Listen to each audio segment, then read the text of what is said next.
Second এসএলএসটির মতো চলতি ongoing process OBC 7% না 17%, এটা নিয়ে সরকারিভাবে এখনো কোনো কিছু বিজ্ঞপ্তি প্রকাশিত হয়নি বা প্রকাশ করেনি। এটা নিয়ে সরকারের খুব সন্দিহান আছে যে 7% করতে গেলে কোন কোন সমস্যার মুখে পড়তে হবে সে বিষয়ে সরকার ওয়াকিবহাল আছে। তাই সেটা কোর্টের ওপর ডিপেন্ড করছে এবং আগামীকাল 24শে আগস্ট সুপ্রিম কোর্টে এই মামলার শুনানি আছে। সিরিয়াল নম্বর 7-এ আছে। আগামীকাল 7 নম্বর সিরিয়ালে প্রধান বিচারপতির ডিভিশন বেঞ্চে এই মামলার কিন্তু শুনানি আছে।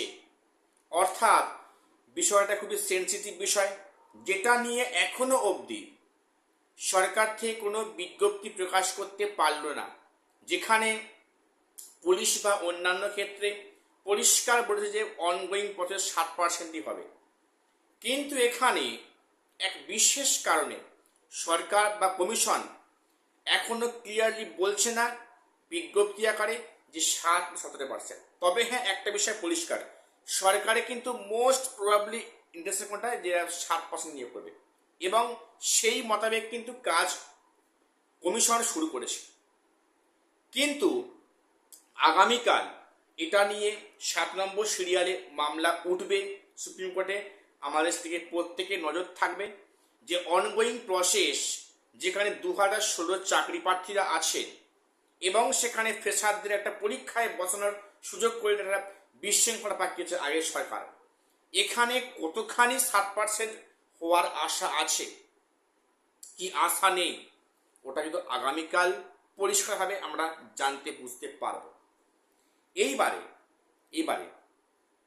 যদি 7%ই সরকার করে, মানে যদি কোর্ট অর্ডার দেয়, আমি জানি না কালকে কোর্ট কোনো অর্ডার দেবে কিনা, হয়তো এটা নিয়ে ফার্দার আরও শুনানি হবে, কারণ এটা শিক্ষা বিষয় তো।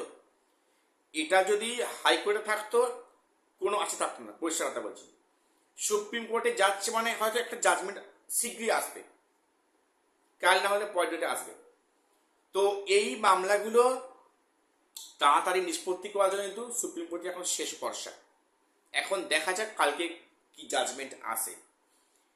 এবারে যেখানে 2016 চাকরি প্রার্থীরা আনটেন্ডেড টিচাররা আছেন, চাকরি বাতিল না হলে ওনারা মানে চাকরি কন্টিনিউ করতেন, সেক্ষেত্রে 17% করে সেখানে চাকরি পেয়েছেন। এখন সেখানে 7% করা হচ্ছে, অর্থাৎ খেলার মাঝখানে রুলস চেঞ্জ করা হচ্ছে। এটাকে কোর্ট কি হিসাবে নেয় সেটা দেখার বিষয়। দেখো, ওবিসি 7-17 সেটা আমি এখন শিওরলি বলতে পারছি না, তবে এখানে কিন্তু একটা বৃহত্তর স্বার্থ লুকিয়ে আছে, যার কারণে কিন্তু সরকার এখনো পর্যন্ত ক্লিয়ারলি বলতে পারছে না কোনো বিজ্ঞপ্তি আকারে। এখন দেখা যাক আগামীকাল এ বিষয়ে কোন সিদ্ধান্ত আসে বা কোনো সিদ্ধান্ত আদৌ আসে কিনা, বা এর পরবর্তী ডেট কবে পাওয়া যায়। তবে কিন্তু কালকে একটা আভাস আমরা পেতে পারি যে অনগোয়িং প্রসেস কত পার্সেন্ট দিকে আগাচ্ছে আগামীতে। একটা কিন্তু হিন্টস অবশ্যই মানে পেতে পারবো যদি কেসটা অবশ্যই ওঠে।